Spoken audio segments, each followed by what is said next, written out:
I am going to title this video, "The Non-Religious Guy Cannot Be Your naseeb," or "Don't Marry the Non-Religious Guy." But I feel like that's a little bit clickbait because I'm going to get into how I define religious and all that stuff. I feel like the term has become used as like it's very one-dimensional, and I think we need to stop using this categorization of like a list of check boxes that we can see on the outside to label someone as religious or non-religious. I find like Iman as a better term if we are talking about someone who is practicing Islam. About Iman, something that I've always been taught is that Iman is not something that's just in the heart or on the tongue, but Iman is also physical, it's external. Everyone has their own list of things that to another person, they cannot believe that they fall into that sin. To one person, a sin is so hard to avoid, and to another person it's very easy, and that's how Allah created us, and He created us with different tests and different things that are harder for each person. When we look at people and categorize them as religious or non-religious, that's just based on your own bias of what you can avoid sinning and what you indulge in sinning. Does that make sense? Like, we all have different things that we struggle with, so if you call one person religious, they might look at you and say you're not religious because you might do X, Y, and Z. So before I left the house today, I was asking myself, okay, we're going to talk about religious. Like, what is religious? How can we define a person by religious? And I was like, okay, like, I know I have times in my life where I'm more religious and I avoid certain things. And they're like the same things that I've always struggled with my whole life that other people just don't struggle with. So I was like, okay, so there's times where I struggle less with doing those things and I stay away from them, or there's times where I just can't stay away from them, like it's just too hard.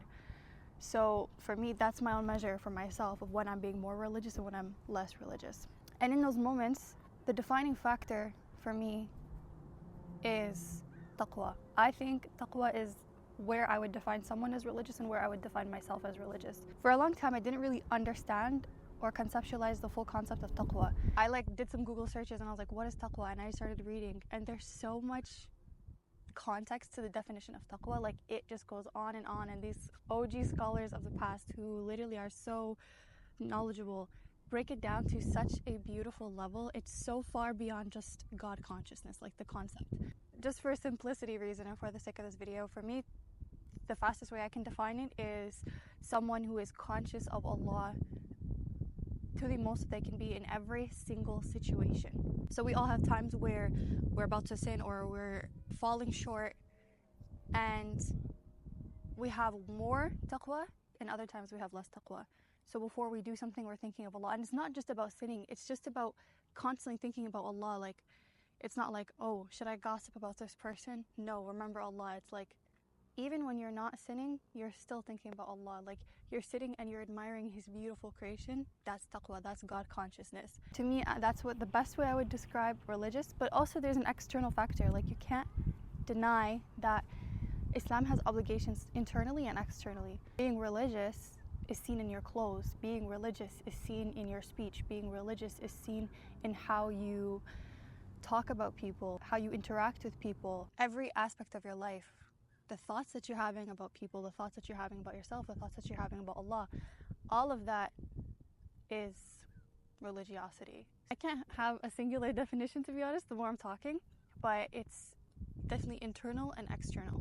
So, on the topic of naseeb and marriage, if you clicked on this video title, you've been in a situation like this, you know someone in a situation like this, or you have been in the past.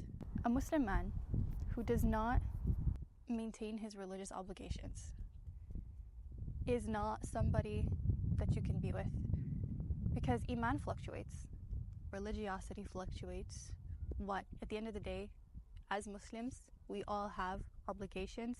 No matter how much our Iman fluctuates, we have to do it, because there are things that if you don't do it, you are not a Muslim anymore. There are things that take you out of the fold of Islam. The fiqh of that, and the actual like fine lines of what that is up for scholars to talk about. But we as Muslims, we know, right? We have our 5 pillars, we have the things that we have to do. You can't just say you're Muslim and not fulfill your obligations. And as a woman, when you enter into a relationship, I believe this so strongly, We have a concept of a qawwam. A qawwam is someone who, that's the definition of a true proper Muslim man. A qawwam in the Quran is somebody, or it's discussed in the Quran, but it's the caretaker, protector, or maintainer of women. That's what the word qawwam means. So a true Muslim man, a religious Muslim man, is a qawwam.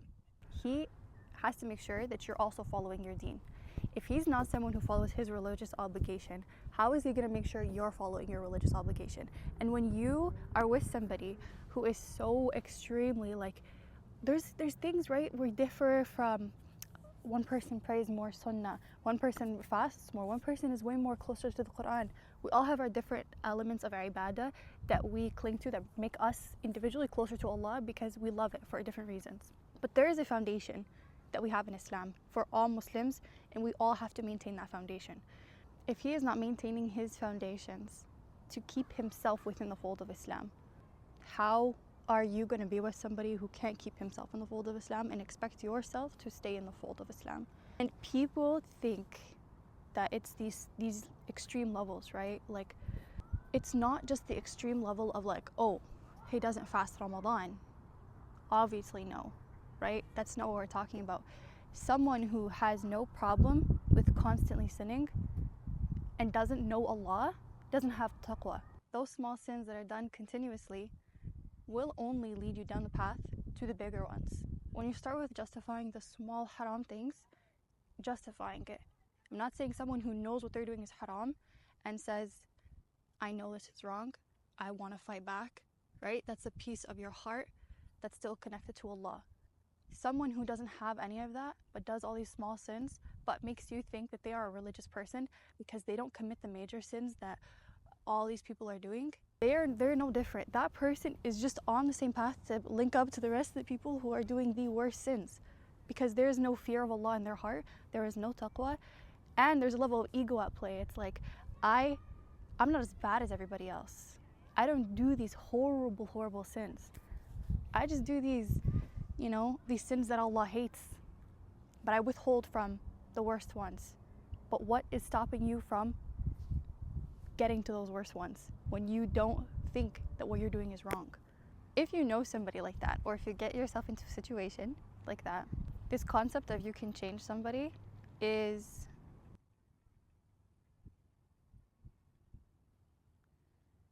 I'm trying to think of a really good word to say that is impossible. I'm trying to think of a really nice word to say that that's never going to happen. Change, the concept of changing does not come from anybody except for the thing that wants to change, okay? There's two things.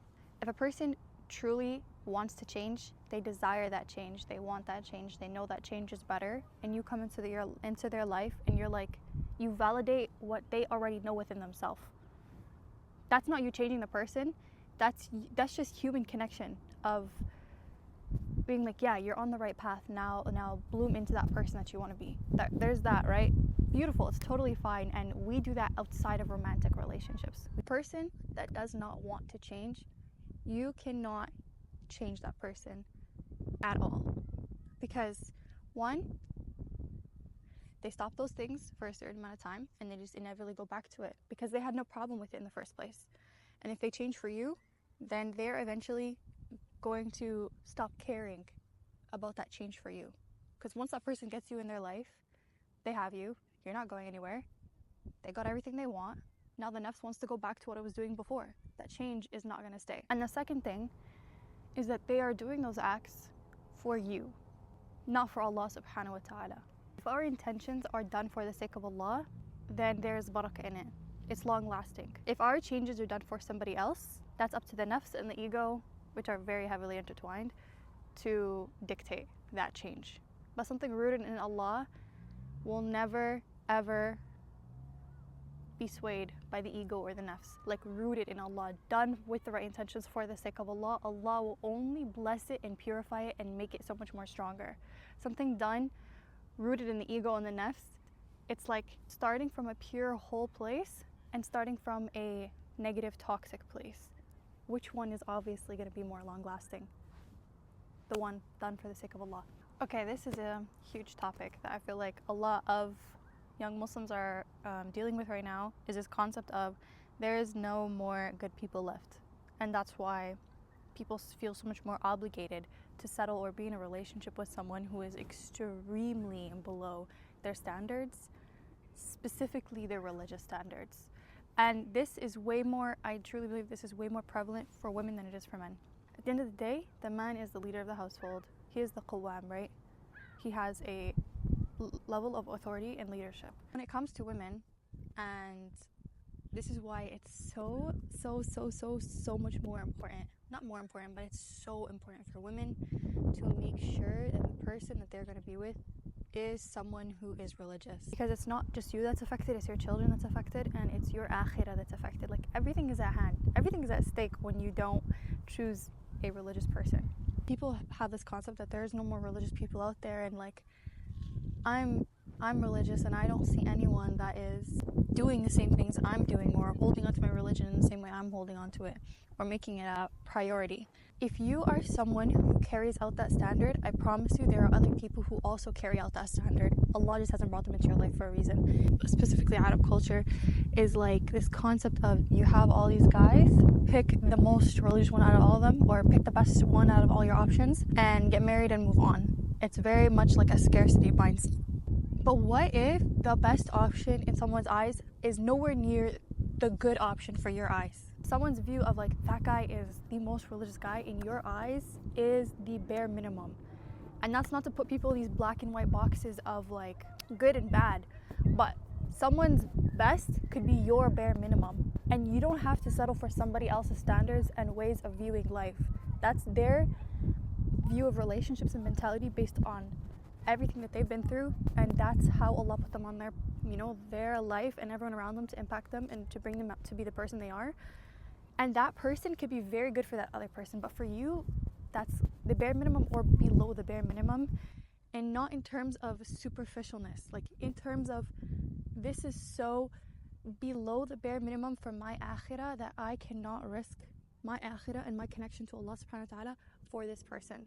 And if it means being single until you're 30 or 40 or until you're expired by Arab terminology, then do so, because this life is not meant to be lived to get married. This life is meant to be lived to worship Allah subhanahu wa ta'ala and make it to the akhirah. What is the point if you settle and follow all the Arab traditions and toxic cultural beliefs just to follow the blueprint of what they want, and you live such a miserable life and you end up in a horrible position in the akhirah? Genuinely, what is the point?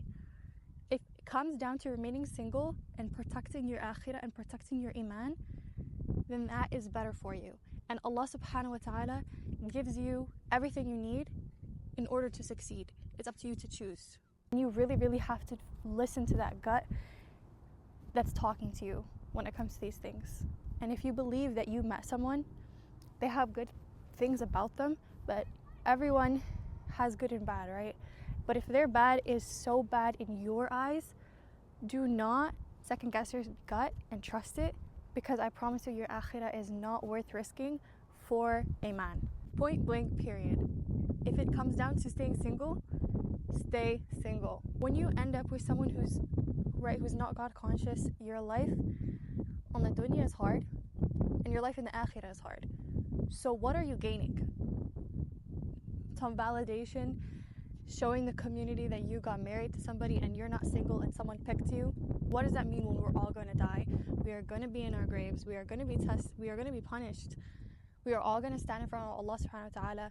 You are all going to receive our book in our right or left hand.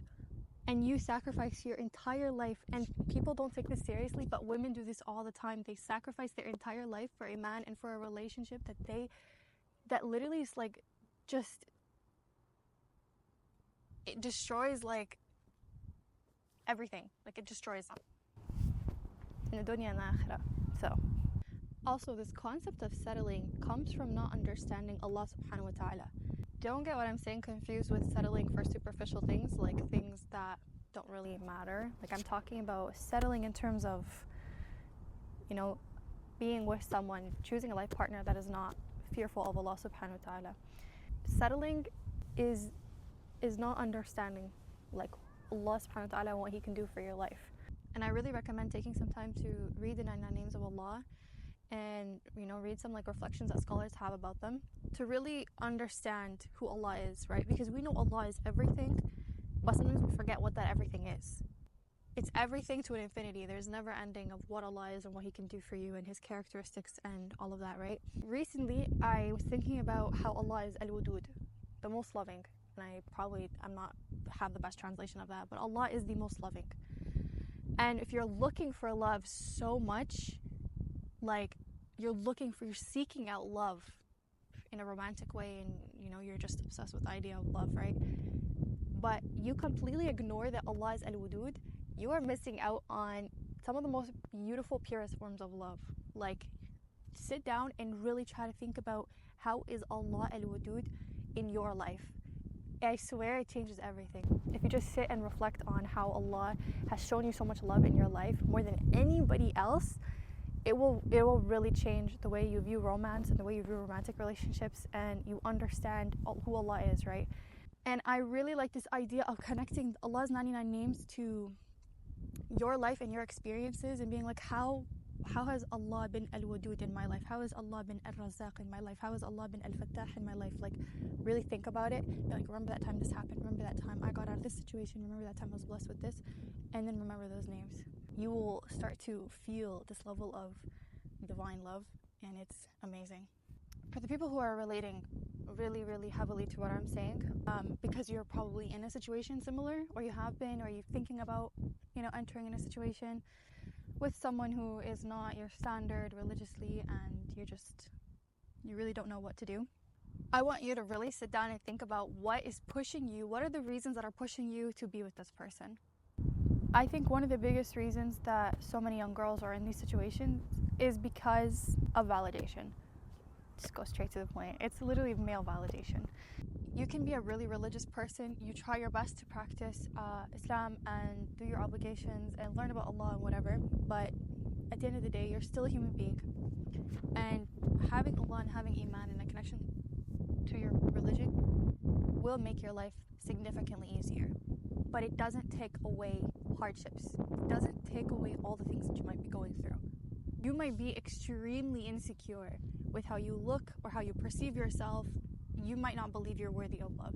And someone comes into your life and they give you all of this validation, and you've never experienced something like that. You can still be a religious person and go through experiences like that. That's just how you understand life. That's how you understand yourself. That's how Allah tests us to teach us something every single time. So if this person comes into your life and you are questioning, how am I considering someone who can potentially take me away from my deen? Or how did I let someone come into my life and take me away from my deen? A lot of it is that we don't understand how to validate ourselves through the eyes of Allah. We don't understand how to give it to ourselves. So that person that's coming into your life might be giving you a level of validation that you've never experienced in your life. And it's so addicting for the ego. It's so addicting, especially if you're in a low mental place. The ego wants to feel something to feel high again. So that validation is literally like drugs to the nafs, to the ego. When you acknowledge, though, that the reason that there's something that's pulling you towards someone and you know that they're not good for you, you need to sit and understand that they're giving you something that you are not giving yourself. And when you differentiate what that person is giving you from who that person is at their core, you realize that it's not necessarily that this person, you want to be with him so bad. It's that they're giving you something that you can give yourself through the worship of Allah subhanahu wa ta'ala. You take the worship of Allah subhanahu wa ta'ala to a whole nother level when you understand that concept. If this person makes you feel pretty, if this person makes you feel worthy, all of these things, you realize that it's not that person. There is some sort of external validation. Now turn around and take that and learn, how can I give this to myself? How can worshiping Allah fill those voids? One more thing I want to say is, if it really does come down to being lonely, being alone for a long time, in order to protect your relationship with Allah subhanahu wa ta'ala, that is infinitely better than filling yourself with company that pulls you away from Allah subhanahu wa ta'ala. It's girl to girl, or older sister to younger sister, this is who I'm talking to. If you're going through something similar, Allah is putting you in this situation to learn and to grow. You'll learn about yourself you learn about Allah, you understand how this life works, you understand what you're lacking in your life, you understand that I need to get closer to Allah subhanahu wa ta'ala in a way that I never have been before. When it comes to letting go of something for the sake of Allah, you will never, ever, ever regret that. And Allah will reward you in this life and in the next. Allah does not take something away from somebody without replacing it with something infinitely better. And you have to believe that you will experience something infinitely better. And you will feel at peace and at whole with it. But you need to do the action of letting go of something that is not beneficial for you and your akhirah. If you feel too weak to let go of something for the sake of Allah, put your hands up and make a quick dua. Plant the seeds by making the dua. And hold firm on that dua. Trust in that dua. Trust that Allah will give it to you in the moment that you need to let go of something for His sake. And if there is an inkling of you that's thinking, should I let go of something should I let go of this for the sake of Allah? Then that means that there's a part of you that knows that you should, if you're questioning it. If there's a part of you that's doubting it, follow that. And don't overlook it, because that thing will just grow and grow, and you can't avoid it.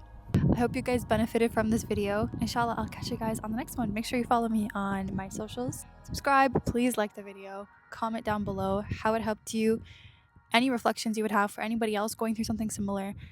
And yeah, I'll see you guys in the next one. Assalamu alaikum.